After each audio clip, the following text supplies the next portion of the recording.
good morning, everyone. I represent Georgia's Fighting 5th Congressional District, centered in Atlanta, and I want to talk about something that sounds a little complicated, but it's actually very simple. At least it is in my mind and the people that I serve back home. Foreign criminals laundering money through American real estate using anonymous LLCs. Here's how it works. They buy property. The LLC has no identifiable owner. The property sits while the money gets clean.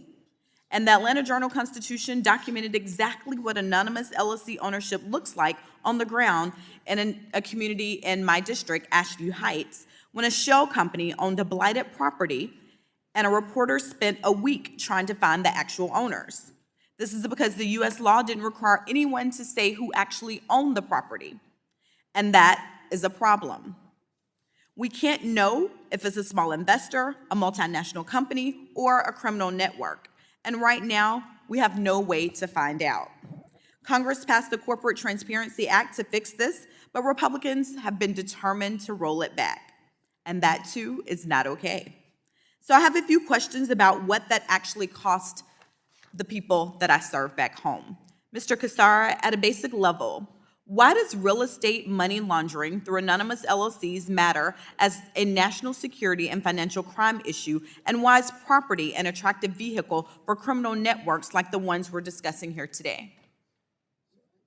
Thank you for the question. There have been a number of studies, not only in the United States, but around the world, that has shown that the purchase of real estate, commercial, residential real estate, is one of the most popular means by money launderers to place, layer, and integrate their illicit proceeds. Placing cash purchases, for example. Layering, you just described LLCs, lack of beneficial ownership information, non-transparency, and then integration, the final stage of money laundering when you want to try to legitimize it. You purchase properties, shopping centers, homes, this type of thing. Time kind of limits me. I could go here in a lot of different directions, but we see this increasingly as a problem for American citizens when you have a large amount of foreign capital coming in, a lot of this from China, but not just China, that are purchasing these properties for cash. Chinese, for example, largest foreign buyers of American real estate.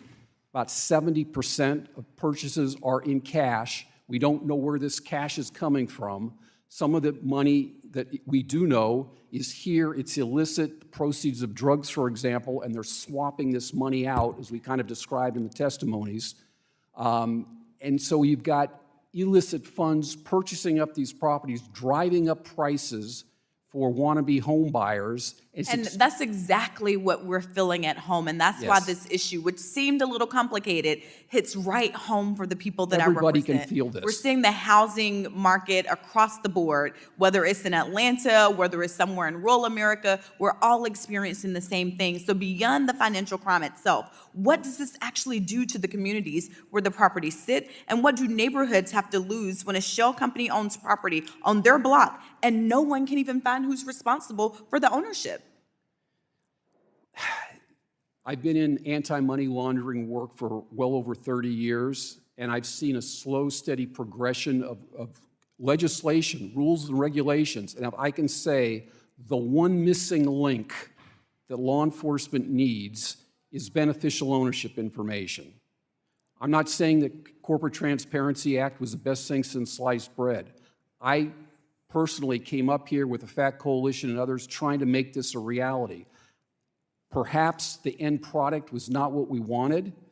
There's room for improvement, but I'm not here to argue the pros and cons of the CTA, but what I am telling you from a law enforcement perspective is that's the one missing piece that we need. We need beneficial ownership information. How can we make it efficient and effective? I leave that to others, but we need that. So quickly, Mr. Rosen, the Corporate Transparency Act required LLCs to disclose their beneficial owners to FinCEN. If that law were fully in effect today, how would it change law enforcement's ability to trace money laundering through real estate? And how would it help people like those back home in Asheview Heights? Thank you for the question. So the Corporate Transparency Act would have created or is creating a central database that the Financial Crimes Enforcement Network maintains regarding certain. And Ms. Rosen, I am sorry, but I am out of time, so I'm going to ask that you give me that answer in the records because my constituents back home in Ashview Heights are counting on me to get answers to bring some relief to the housing market, and this is all related. Thank you so much, and I yield back, Mr. Chairman. Gentlelady yields.